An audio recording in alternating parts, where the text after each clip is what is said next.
If you would like to achieve the absolute best kitchen that money can buy and design can create, you must watch this video. I'm Blake with Built by Becker. A great kitchen balances beauty with functionality. It's a space where everything has its place, where cooking feels effortless, and where the design elements come together to create a room that's both comfortable and impressive. Well, at least that's how it should be. Let's start with what typically becomes the star of the show in any kitchen, the range wall. It's often the first thing people notice, and it sets the tone for the entire space. When you're designing a kitchen, that focal wall really deserves some attention. It's a great idea to position the range right in the center, either on that wall or aligned with a feature in adjacent room. This helps balance out the space and gives it a sense of structure. For the hood, aim for it to extend a little beyond the range, somewhere around 3 to 6 inches on each side. This creates a nice proportion and makes the hood stand out just enough without overpowering the space. There are so many ways to go with range hoods, depending on the vibe you're after. A plaster hood gives a classic European inspired that works in both traditional and transitional kitchens. If you're leaning towards something more industrial or modern, a metal hood could be perfect. Wooden hoods bring warmth and texture, and they blend beautifully with the cabinet designs. And if you want clean, seamless look, you can do a matching cabinet integrated design. Sizing plays a huge role in both aesthetics and functionality. A hood that's too small for the cooking surface not only looks off, but it won't be effective in capturing the smoke, steam, or cooking orders. To get it right, always follow the manufacturer's sizing recommendations based on your cooking appliance and kitchen dimensions. That way your kitchen will look great and function flawlessly. Once you've got the layout down, the next thing to tackle is the countertops. This choice is huge when it comes to kitchen design because it sets the tone for the whole space. There's a lot to think about with each material, from how it looks to how it performs. Take marble, for example. It's stunning, no doubt, but it can develop a patina over time,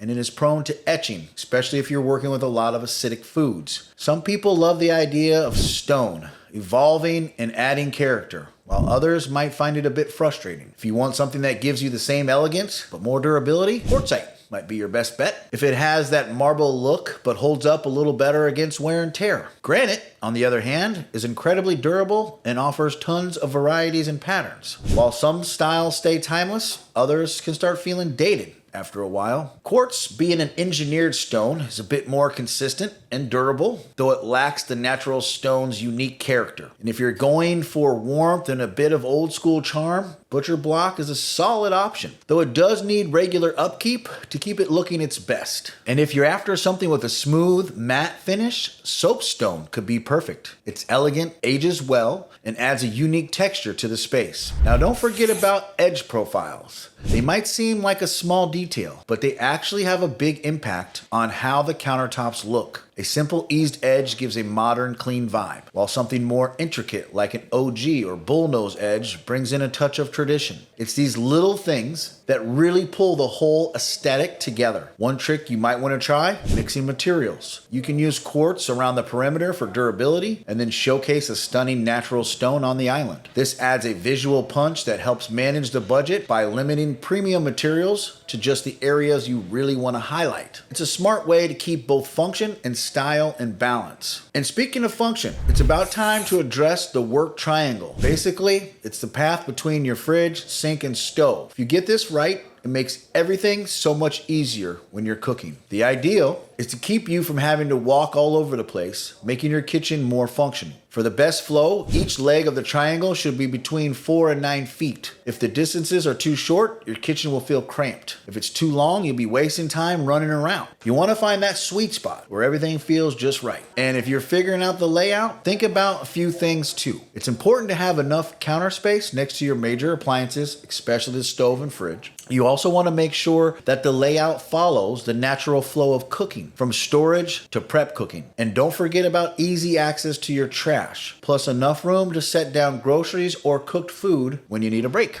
Corner cabinets are a bit of a love-hate thing. They make use of space that might otherwise go to waste. But the old school Lazy Susans don't always make the most of your space and can be hard to reach. You might want to try something like pull-out drawers or straight cabinets, even if it means giving up a little storage space. Now let's talk about the Backsplash. It does more than just protect your walls. It's a chance to bring some of your personality into the kitchen without going overboard, like with bold cabinet colors. When you're choosing a Backsplash, think about how the pattern will age. Some trendy designs look cool now, but could get a bit old quickly. Grout color is also a big deal. Darker grouts make the tiles stand out, while lighter grouts give you everything and cleaner, more seamless feel. And the way you install the tiles, whether straight, herringbone, or something else, can totally change the vibe of your kitchen. You also want to think about maintenance. Some materials are easier to clean than others, so pick something that works for your cooking and lifestyle. If you want something timeless, handmade ceramic tiles with a slight variation in texture and glaze are perfect. They catch the light in a way that's really pretty and give your kitchen some depth without feeling too trendy. Tiles like Zillage or even classic subway tiles with interesting edges are a great choice that will stay in style for years. As for the Backsplash relationship with the rest of your kitchen, you can either match it to your overall design for a consistent look or make a statement behind the range while keeping the rest of the kitchen simpler. Both can work really well if they're done right. It just depends on the vibe you're going for. So far, we've talked about some really practical tips that will help you a lot. But now let me switch up things a bit. What I'm about to say is one of the biggest mistakes you can make when designing a kitchen, and that is choosing completely indestructible, man-made materials for everything. Look, I get it. Durability matters. That's for sure. But kitchens designed solely with synthetic materials can feel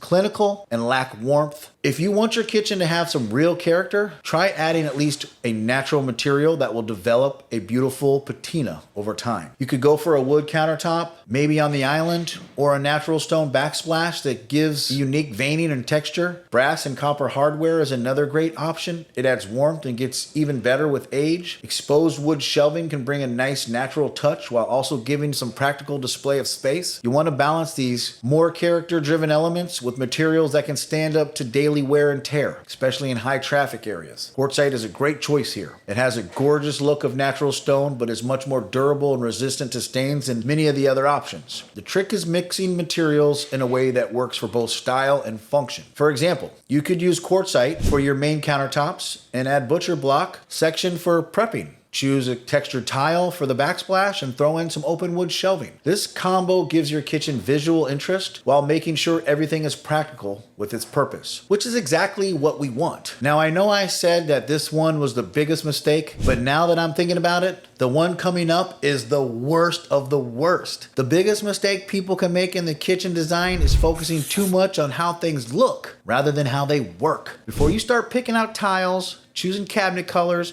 you really need to think about how you're going to use your kitchen. Start by taking inventory of what you actually need in the kitchen, what appliances you use every day, and what do you cook most often. How many people typically use their kitchen at once? Do you entertain a lot? Knowing these things will help you design a space that truly fits your lifestyle. A good place to start is listing everything you need to store and grouping similar items together. This will give you a better idea of how much drawer space, cabinet space, and especially storage you're going to need. Trust me, it's way easier to plan this out before installation than realize later that you need no place for your stand mixer or your cutting boards. And last but not least, sinks and faucets. The sink area is one of the busiest spots in the kitchen, so it's really important that you choose the right components that both balance style and functionality. When it comes to it, there are a few things to keep in mind that will make a big difference in daily use. First, think about whether you want a single bowl or a double bowl. Single bowls are great for larger items, while double bowls let you separate washing and rinsing, which can be super handy. Then it comes to material. Stainless steel is durable and resists heat and stains, but fire clay has a timeless white finish, and composite materials are stain resistant and come in a variety of colors. And faucets, you'll want to think about a few options and the effect both have and look and how they work. For example, a pull-down sprayer is more streamlined and easier to use